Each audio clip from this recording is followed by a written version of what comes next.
ವಾಹನಗಳ ಬಿಡಿ ಭಾಗ ತಯಾರಿಕಾ ಕಾರ್ಖಾನೆಯಲ್ಲಿ ಏಕಾಏಕಿ ಬೆಂಕಿ ಹೊತ್ತಿ ಉರಿದಿರುವಂತಹ ಘಟನೆ ಸಂಭವಿಸಿದೆ. ಶಿರಸಿಯ ಇಂಡಸ್ಟ್ರಿಯಲ್ ಏರಿಯಾದಲ್ಲಿ ಕೊಳಗಿ ಬೀಸ್ನಲ್ಲಿ ಈ ಘಟನೆ ಸಂಭವಿಸಿದೆ.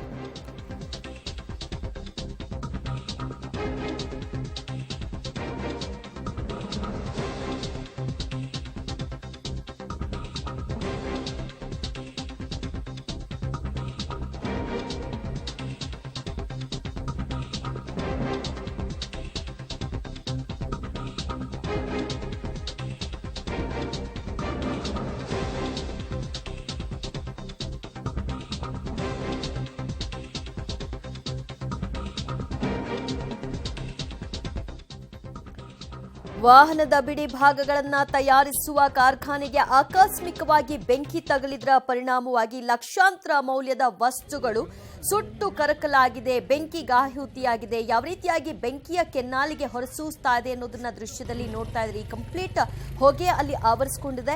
ಸದ್ಯ ಅಗ್ನಿಶಾಮಕ ಸಿಬ್ಬಂದಿಗಳು ಬೆಂಕಿಯನ್ನ ನಂದಿಸುವಲ್ಲಿ ಹರಸಾಹಸವನ್ನ ಪಡ್ತಾ ಇದ್ದಾರೆ. ಕೊಳಗಿ ಬೀಸ್ನಲ್ಲಿ ಘಟನೆ ಸಂಭವಿಸಿದೆ.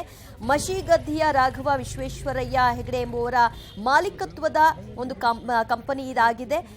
ವಾಹನದ ಬಿಡಿಭಾಗ ತಯಾರಿಕಾ ಕಾರ್ಖಾನೆಗೆ ಇದ್ದಕ್ಕಿದ್ದ ಹಾಗೆ ಬೆಂಕಿ ತಗುಲಿದ್ರ ಪರಿಣಾಮವಾಗಿ ಕಾರಿನ ಡ್ಯಾಶ್ ಬೋರ್ಡ್ ಮತ್ತಿತರ ವಸ್ತುಗಳೆಲ್ಲವೂ ಕೂಡ ಫೈಬರ್ ವಸ್ತುಗಳೆಲ್ಲ ಸುಟ್ಟು ಕರಕಲಾಗಿದೆ. ಆ ದೃಶ್ಯವನ್ನ ನೀವು ಗಮನಿಸ್ತಾ ಇದ್ರಿ. ಇಂಡಸ್ಟ್ರಿಯಲ್ ಏರಿಯಾದಲ್ಲಿ ಈ ಒಂದು ದುರ್ಘಟನೆ ಸಂಭವಿಸಿದೆ.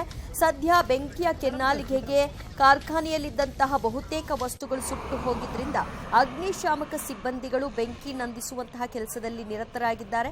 ಘಟನೆ ಸಂಬಂಧ ಶಿರಸಿ ಗ್ರಾಮೀಣ ಠಾಣೆ ಪೊಲೀಸರು ಕೂಡ ಪ್ರಕರಣವನ್ನು ದಾಖಲಿಸಿಕೊಂಡಿದ್ದಾರೆ. ಘಟನೆ ಹೇಗಾಯಿತು ಅನ್ನೋದರ ಒಂದು ಪರಿಶೀಲನೆಯನ್ನ ಈ ಬೆಂಕಿಯನ್ನ ನಂದಿಸಿದ ನಂತರದಲ್ಲಿ ನಡೆಸಲಾಗುತ್ತೆ. ವಾಹನದ ಬಿಡಿ ಭಾಗ ತಯಾರಿಕಾ ಕಾರ್ಖಾನೆ ಇದಾಗಿದ್ದು ಬೆಂಕಿ ಆಕಸ್ಮಿಕದಿಂದ ಯಾವ ರೀತಿಯಾಗಿ ಸುಟ್ಟು ಕರಕಲಾಗಿದೆ ಅಂತ ನೋಡ್ತಾ ಇದ್ದೀರಿ.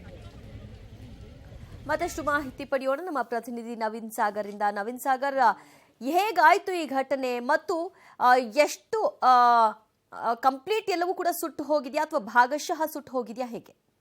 ಬಹುತೇಕ ಸುಟ್ಟು ಹೋಗಿರುವಂತದ್ದು ವಿದ್ಯುತ್ ಶಾರ್ಟ್ ಸರ್ಕ್ಯೂಟ್ನಿಂದಾಗಿ ಈ ಅವಘಡ ನಡೆದಿದೆ ಅಂತ ಹೇಳಿ ಅಗ್ನಿಶಾಮಕ ಸಿಬ್ಬಂದಿ ಅವರು ಹೇಳ್ತಾ ಇರುವಂತಹ ಮಾತು.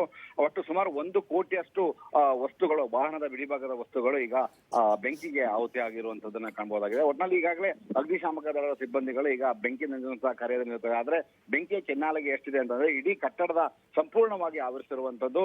ಈ ಭಾಗದ ಒಳಗಡೆ ಇರುವಂತಹ ಏನು ವಾಹನಗಳ ಕಾರುಗಳು ಇರ್ಬೋದು, ಮತ್ತೆ ಹಾಗೆ ಬೇರೆ ಬೇರೆ ವಾಹನಗಳ ಬಿಡಿಭಾಗಗಳನ್ನು ಕೂಡ ಇಲ್ಲಿ ತಯಾರಿಸಲಾಗ್ತಾ ಇದ್ದು, ಫೈಬರ್ ಬಾಡಿಗಳನ್ನ ಇಲ್ಲಿ ತಯಾರಿಸ್ತಾ ಇದ್ದು, ಅವೆಲ್ಲವೂ ಕೂಡ ಸುಟ್ಟು ಕರಕಲಾಗಿರುವಂತದ್ದು. ಇನ್ನು ಅಲ್ಲಿ ತಯಾರಿಕೆಗೆ ಬೇಕಾದಂತಹ ಮಿಷನರಿಗಳಿದಾವೆ, ಇವೆಲ್ಲವೂ ಕೂಡ ಈಗ ಬೆಂಕಿಯ ಕೆನ್ನಾಲಿಗೆ ಸಂಪೂರ್ಣವಾಗಿ ನಾಶವಾಗಿದೆ. ಈಗಾಗಲೇ ಅಗ್ನಿಶಾಮಕ ಸಿಬ್ಬಂದಿಗಳು ಹೇಳುವಂತೆ ಸುಮಾರು 2 ಕೋಟಿಯಷ್ಟು ಅಂದಾಜು ಮೊತ್ತದ ನಷ್ಟ ಆಗಿದೆ ಅನ್ನೋ ಮಾತುಗಳನ್ನ ಹೇಳ್ತಾ ಇರುವಂತದ್ದು. ಥ್ಯಾಂಕ್ ಯು ನವೀನ್ ಸಾಗರ್, ನಿಮ್ಮೆಲ್ಲ ಮಾಹಿತಿಗೆ. ಸದ್ಯ ಲಕ್ಷಾಂತರ ಮೌಲ್ಯದ ವಸ್ತುಗಳು ಬೆಂಕಿಗೆ ಆಹುತಿಯಾಗಿದೆ. ಮಾಲೀಕರ ಪ್ರಕಾರವಾಗಿ ಸುಮಾರು 2 ಕೋಟಿಯಷ್ಟು ವಸ್ತುಗಳು ನಷ್ಟವಾಗಿದೆ, ಬೆಂಕಿಗೆ ಆಹುತಿಯಾಗಿದೆ ಎನ್ನುವಂತಹ ಮಾಹಿತಿ ಲಭ್ಯವಾಗ್ತಾ ಇದೆ. ಪ್ರಕರಣ ಸಂಬಂಧಿತವಾಗಿ ಪೊಲೀಸರು ಕೂಡ ದೂರು ದಾಖಲು ಮಾಡಿಕೊಂಡಿದ್ದಾರೆ. ಅಗ್ನಿಶಾಮಕ ಸಿಬ್ಬಂದಿಗಳು ಬೆಂಕಿ ನಂದಿಸಲು ಹರಸಾಹಸವನ್ನ ಪಡ್ತಾ ಇದ್ದಾರೆ. ಫೈಬರ್ ವಸ್ತುಗಳು ಇರೋದ್ರಿಂದಾಗಿ ಬೆಂಕಿಯ ಸ್ವರೂಪ ಇನ್ನಷ್ಟು ಹೆಚ್ಚಾಗಿದೆ.